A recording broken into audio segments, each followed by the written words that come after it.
విశాఖలో మాజీ మంత్రి గుడివాడ అమర్నాథ్ మీడియాతో మాట్లాడుతున్నారు. లైవ్ చూద్దాం.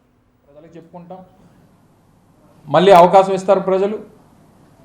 So it's a continuous process. ఒకసారి ప్రతిపక్షం, ఒకసారి రాత్రిపూట పగలు వస్తుంది, పగలిపోతే రాత్రి వస్తుంది. సో దాని గురించి ఎక్కువగా మనం ఆలోచన చేసి దాని గురించి పొరపాటు చేసుకొని అమ్మో అధికారం పోయింది కదా. ఇప్పుడు సొసైటీలో కూడా ఏమైపోయిందనంటే, అంటే రాజకీయాల్లో మూడు పార్టీలు ఉన్నాయి ఇప్పుడు. అంటే ఒకటి కూటమి అనుకో, ఆ మూడు పార్టీలు కలిపి ఒకటి.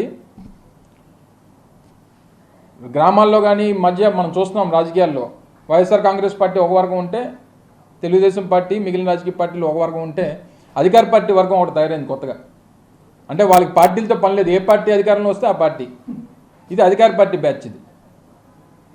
సో వీళ్ళకి ఏంటంటే, వీళ్ళు ఏ పార్టీ అధికారంలో ఉంటే ఇంకా వాళ్ళు అంటే ఒక సెకండ్, ఒక నిమిషం మనం అధికారం లేకుండా ఉండలేము అనేటువంటిది. అంటే వాళ్ళు ఫైటింగ్ నేచర్ కానీ, లేకపోతే ఫైట్ చేయాలనేటువంటి తపన కానీ, లేకపోతే ప్రజల పక్షాన్ని నిలబడాలి, ప్రతిపక్షం చూడాలన్నటువంటి ఆలోచనలు కొంతమందికి ఉండవు.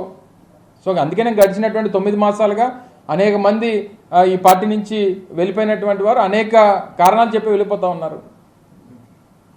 సో ప్రతిదానికి ఏంటి వాళ్ళకి ఉన్నటువంటి కారణం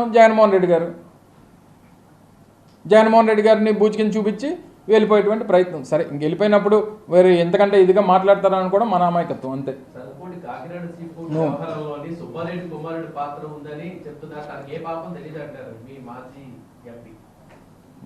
సరే ఏది ఉన్నా ప్రభుత్వం వాళ్ళది.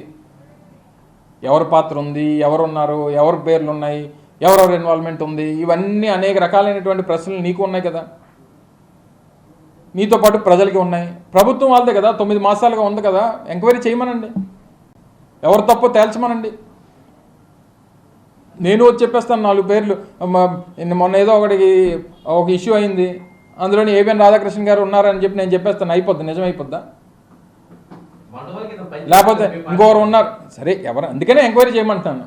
నేను కానీ మా పెద్దలు సత్యబాబు గారు కానీ అనేక సందర్భాల్లో ఈ వేదికల మీద మీతో మాట్లాడినప్పుడు అనేక సందర్భాల్లో చెప్పాం. మా మీద అనేక ఆరోపణలు చేశారు, మా ప్రభుత్వం మీద చేశారు, ఆ రోజు మా మీద చేశారు, వ్యక్తిగతంగా చేశారు.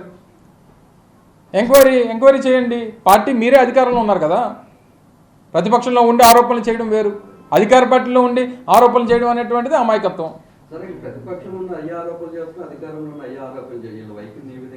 కేవలం రాజకీయం, ఇమేజ్ డ్యామేజ్ చేయాలి, ఏదో రకంగా రాజకీయంగా మా క్యారెక్టర్స్ని అసాసినేట్ చేయాలనేటువంటిది వారి తపన. మా లీడర్ దగ్గర నుంచి ఎప్పటి నుంచి మొదలైంది, జగన్మోహన్ రెడ్డి గారు పార్టీ పెట్టిన దగ్గర నుంచి క్యారెక్టర్ అసాసినేషన్ అనేటువంటిది మొదటి నుంచి మొదలైంది. అది కొనసాగుతూ వస్తుంది. అది పై స్థాయి నుంచి కింద స్థాయి వరకు ప్రతి ఒక్కరు ముందు బురజల్లేస్తే వీళ్ళే తుడుచుకుంటారు కదా అనేటువంటి అభిప్రాయం వారికి ఉంది.